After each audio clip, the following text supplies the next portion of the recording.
the Twin Cities Action Center, News 11, your new choice for news, with Paul Majors, Diana Pierce, Tom Ryder on sports, and meteorologist Paul Douglas.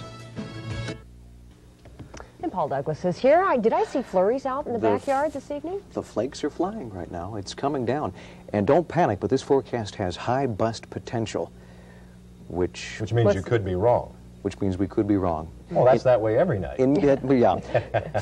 Thanks for that vote of confidence, Paul. 9 times out of 10, you're right. In meteorological circles, a mistake is called a bust. We don't like to call it a goof, a mistake, a blunder, an error, so we call it a bust. And a high bust potential is meteorological slang for we're a little concerned about what could happen tonight. A difference in 30 miles in the rain-snow line could make a difference between ½ an inch and 4 inches of snow by rush hour tomorrow morning. And I think there will be some problems tomorrow morning. One of the things you can do to see how close you are to this rain-snow line is look at the size of the snowflakes falling down in your backyard over the next few hours. You can use the size of snowflakes as a crude thermometer to tell you what the atmosphere is doing overhead. When it's very cold, temperatures under 10, the flakes are very, very tiny. But as the temperatures aloft approach the freezing mark, those little snowflakes begin to stick together, and they can mat into huge, giant snowflakes. And when that happens, when the snowflakes become monstrous, that's a pretty good indication that the snow is about to change over to rain. And we could see some freezing rain mixed in with that snow overnight. There's been plenty of freezing rain all across the Dakotas overnight, and that could add insult to injury for rush hour tomorrow morning. Plan on giving yourself a few extra minutes. It could be slow going tomorrow morning. Earlier today, we had a high temperature of 23 degrees after a low of 18 degrees. Snowfall, 1/10 of an inch of snow, but that will change shortly.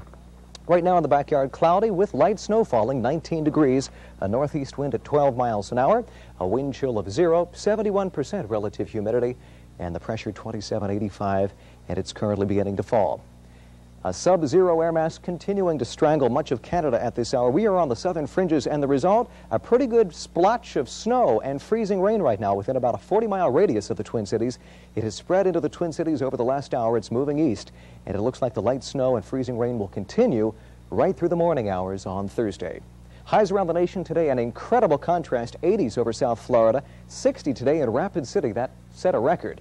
While readings didn't climb out of the single numbers across most of northern Minnesota, some of the sub-zero air now sagging southward, and it's setting the stage for overrunning, an atmospheric tug-of-war. Some of this warm air is trying to come north, and the result will be our light snow and freezing rain overnight. Travelers' advisories in effect for all of 11 country and the Dakotas. High wind warnings up for the mountains of Wyoming for 60-mile-an-hour winds, and the combination of heavy rain, warm temperatures, and rapid snowmelt producing some serious flooding right now in portions of Washington and northern Idaho.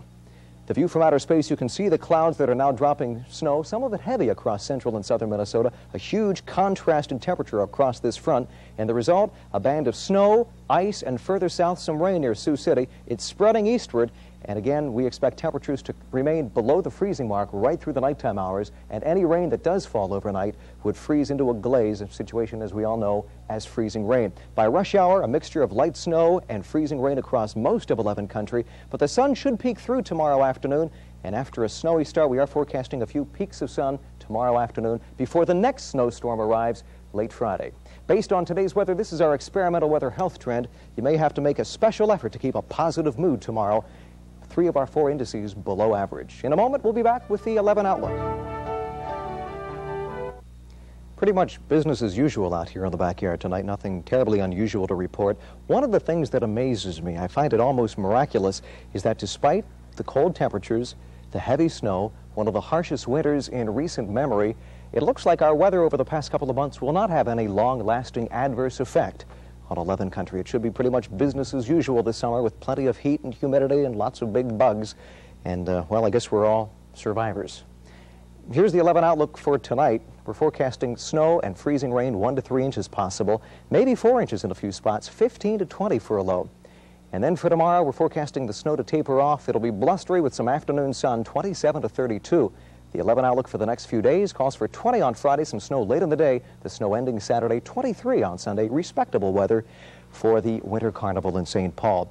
And incidentally, our thanks to Dennis Krenner and the folks over at the Como Zoo in St. Paul. These are black-footed South African penguins. There are 17 varieties, and they really prefer temperatures above 30. So if they're looking at me kind of funny, it's because they can't quite figure out what I'm doing out here in this weather.